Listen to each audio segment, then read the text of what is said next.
is our pleasure to have Justin Arbuckle, VP of Chef, here at Atmosphere Conference 2016. Hi. Hello. It's great to be here. Great. Okay, so let's speak about it at first. So how do you like the conference? It's your first time here at Atmosphere. Yeah, it's great. First, I love the architecture of this building.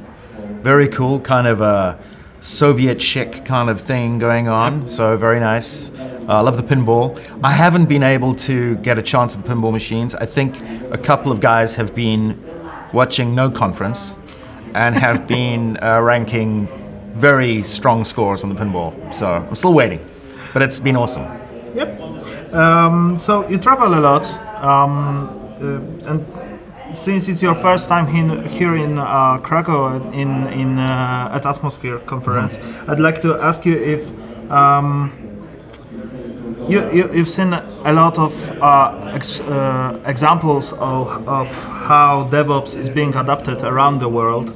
So what are the biggest challenges the movement will have to face in the nearest future?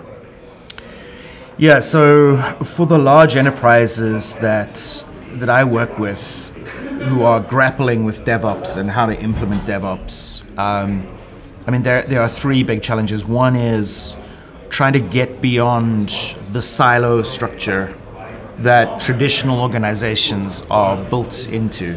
And of course, whenever you've got silos create supervisors, and those supervisors, if they're not adding to the process, they're waste. That's what DevOps and Lean tells us. So trying to understand how to start building across the silos is one of the big challenges. Secondly, culture. Just the idea that you don't have to ask permission for everything. That a team is empowered to make decisions, technical decisions, is also very different for some of the large enterprises. And then thirdly, beginning to understand that the developer controls process. And this is an important pattern from a DevOps point of view, because essentially what we want is we want to be developing software and requesting compute resources as and when we need them. And so what that means is that happens at the rate that the developer needs it, as the software moves through its workflow, using something like Chef Delivery, for instance. Now, those three challenges are not really challenges for small companies. Small companies have fewer silos. Small companies have people who are perhaps used to or more able to start collaborating in that way, and also are able to make the right decisions about a lean development process and workflow.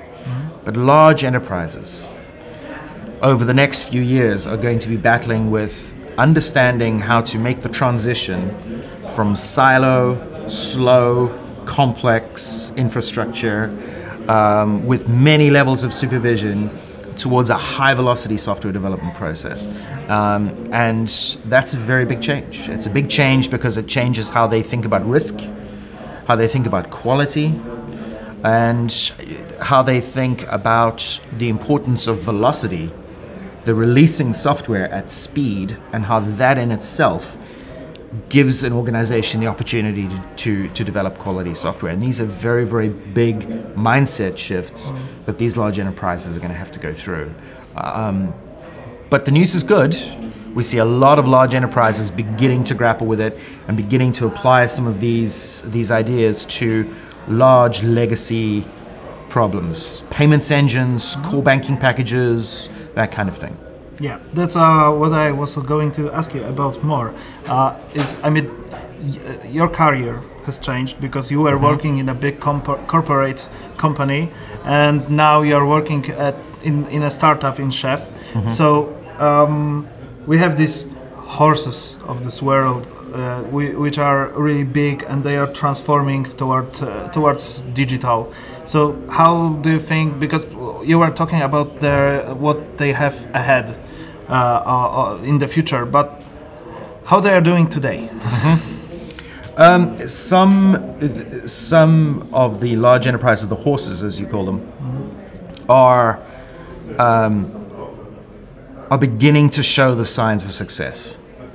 And the way that success is propagated inside a large enterprise is by combining the digital DevOps type team with the core processing software, so-called legacy team, as fast as possible.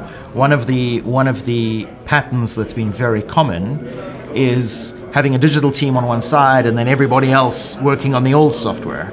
And that can be okay for a while as a company is beginning to work out what this means for it, etc. But you can't transform a whole organization that way. You can't transform an organization by creating another organization. You have to transform the organization that you have.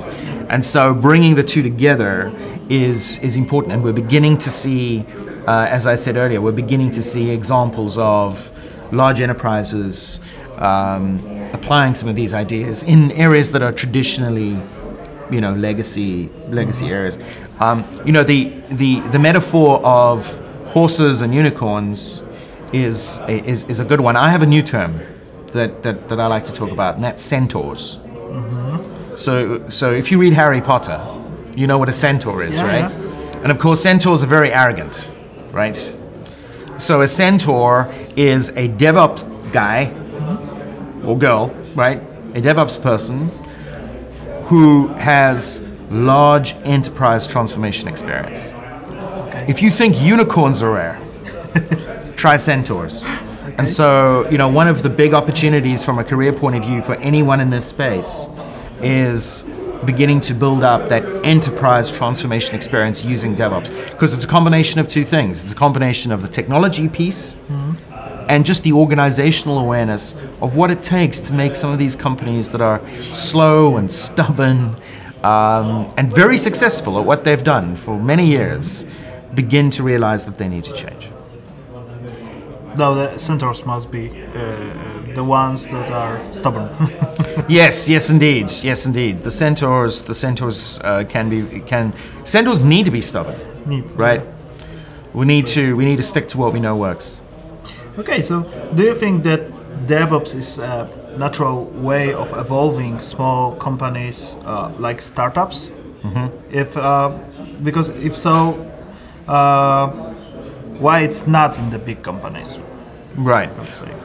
Well, DevOps, Lean, Agile, these ideas came from essentially the web innovators and the smaller companies that were growing up. The first component that made that possible was the nature and the portability of the web technologies that they were using, and also the predominance of open source in the model where it started. The reason why the growth has not been as fast in the large enterprises is because large enterprises are slow. And the reason why they're slow is because they are designed to be slow. And they're designed to be slow because they think that being slow means they are less risky. Yep. And the one thing that we learn from the software movement today, and every company is a software company, and the one thing we learn from the software movement is every company needs to be higher velocity. It needs to be delivering software at velocity. And going slower because you think you're safer in a world where you have security vulnerabilities being reported every single day, where you have new compliance requirements coming out every single month, where you have customers who are asking for new features from you and your competitors every month, being slow just isn't an option anymore. And so in that world, you have to start being faster. And again, large enterprises are beginning to feel that pressure. But it's difficult because in order to do DevOps, in order to be agile, it doesn't work particularly well. Excuse me, it doesn't work particularly well if you go very slowly. These are methods that are designed for iteration, getting feedback from customers, getting feedback from your teams, and improving as you go. And that doesn't really work in a slow way. And so the benefits of DevOps and Agile and that sort of thing for a company that thinks it can implement these ideas in 4-month cycles just doesn't make any sense. And so that's why part of the change that is required for these large enterprises is cultural as well as technological. Yeah. Additional question here. if we have small companies, because we were speaking about the big companies, but if we have small companies that are starting their way to getting maybe bigger company in the future, they usually don't have big funds to start doing DevOps, since DevOps is not very popular yet, and it's really expensive to hire guys that understand the way DevOps is done, and also tools. Maybe the tools are somehow cheap because they are open source usually, but using them on the production, on the servers, on the some hosting is quite expensive. So, don't you think there's some problem with that here for startups? Well, I think the first mistake for a startup would be thinking that you have to hire DevOps people. I think the best practice shows that you grow DevOps people, or you grow yourself into a DevOps person, and you do that by starting to do it. Okay. And if that means taking a small part of your application and beginning to automate it, and automate the configuration of it using Chef, and there's still a bunch that you still have to do in order to be this perfect DevOps. That's great, you've made that first step. And of course, as you do that, as you are incrementing and improving your product, well, you're also incrementing and improving your capability. So it's what we spoke about this morning, is the two-product principle. You're always shipping twice. You're shipping the product to your customer, and you're shipping your own capability to the company or to the market or to your investors at every single increment. Now, you know, in that context, the ability of a small startup to be able to use fairly cheap resources is enhanced, because what we're trying to do is instead of building these big systems that anticipate large infrastructure and big software budgets, what we're talking about is starting small, just like the lean startup, right? We're starting small and increment and iterate fast. And what that means is that you're building new features at the rates that you have customers who will pay for them. And so that means that hopefully, in theory, your revenue should be ahead of your cost. Okay, so let's make small steps. Indeed, small slices at high what? Velocity. At high velocity, that's it. Yeah, that's what we've learned today from velocity. Your talk. Thank you for your talk. Thank you. Thank you for being with us at Atmosphere. It's been an absolute pleasure. Justin Arbuckle was our speaker, our keynote, and our guest at Atmosphere Conference 2016. Thank you. Come next year.